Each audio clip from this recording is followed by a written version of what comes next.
Hello, listeners! The World Gene Day is coming up soon, so we've put together some historical facts to increase your intelligence. Let's start with the very beginning, shall we? How did gin originate? We can thank the Dutch for the invention. In the 16th century, they began producing a spirit called Genever, which was shortened to gin over time. The alcohol consisted of a wine base and juniper berries to mask its unpleasant taste and was used for medicinal purposes. However, during the 30 Years' War, the Dutch army discovered yet another property of gin. Before fighting the enemy, the soldiers were given gin portions to calm their nerves. The English army started imitating the Dutch soldiers and brought the alcohol home. Soon, gin consumption became common throughout England. But the late 1600s were the times of the greatest gin boom in England. Why was that? Well, when King William III of England came to the throne, he introduced a trade war against France. He enforced blockades and introduced heavy taxes on wine and cognac to weaken the French economy.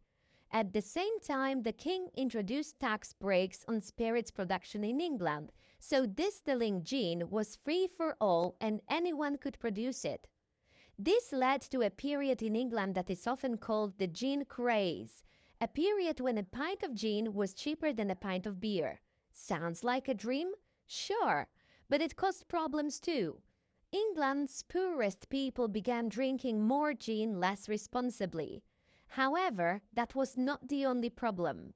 Because gin distillation was free for all, nobody monitored its production. So without supervision, things like turpentine, toxic acid, and even sawdust were going into the juice. As a result, people suffered from serious diseases or even died. The authorities tried to deal with the problem and limit gin consumption. There was no prohibition like in America, and alcohol was still available for the public. But to reduce the consumption of gin, a distiller's license was put in place. The price tag was £50, an enormous cost at the time. Only two companies could afford to get the license, so industry crashed. Luckily, in 1830s, things finally started getting better for England's gin industry. It's because a new, much cleaner method of production was invented. However, gin became really popular thanks to the British Royal Navy.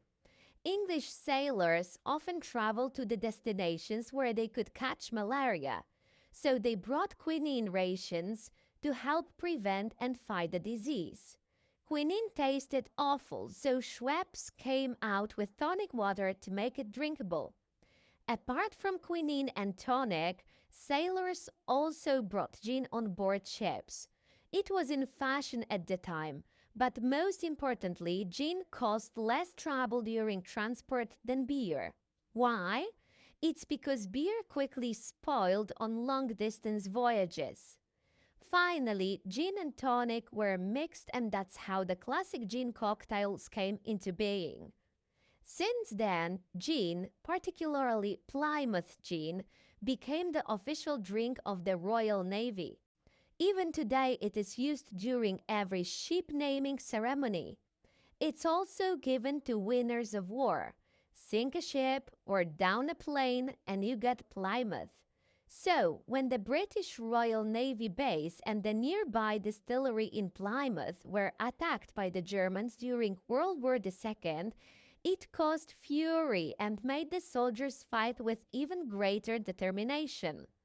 Bombing London was bad enough, but attacking the home of the Navy and their gin was completely unacceptable. Fortunately, the distillery survived the attack. Only some offices and archives were destroyed. Things really calmed down throughout the later half of the 20th century. What about gin consumption today? Well, 2020 and 2021 were surprising and significant years for the gin industry, both in the UK and abroad. At the time of lockdown pubs and restaurants, when everyone was expecting gin sales to decrease, something truly unexpected happened. Contrary to most predictions, the gin market is booming. There are more distilleries in the UK than ever before, and sales worldwide are reaching a record of 1 billion liters. Currently, the gin market is witnessing yet another extraordinary situation. It's taken a very long time, but it seems that Americans may finally be getting into gin. Despite the challenges caused by the COVID-19 pandemic, gin now has the fifth highest position in the US spirits industry. This slow but steady growth already began in 2020. Experts say that the main reason for this change of tastes is boredom with traditional drinks. Americans simply got tired of drinking their usual mixes and wanted to try something new. Of course, it is also the result of years-long efforts by the gin industry to make it popular on the US market. Whichever way you look at it, gin is on the rise. So raise your glass to the drink that got the world through wars and the pandemic.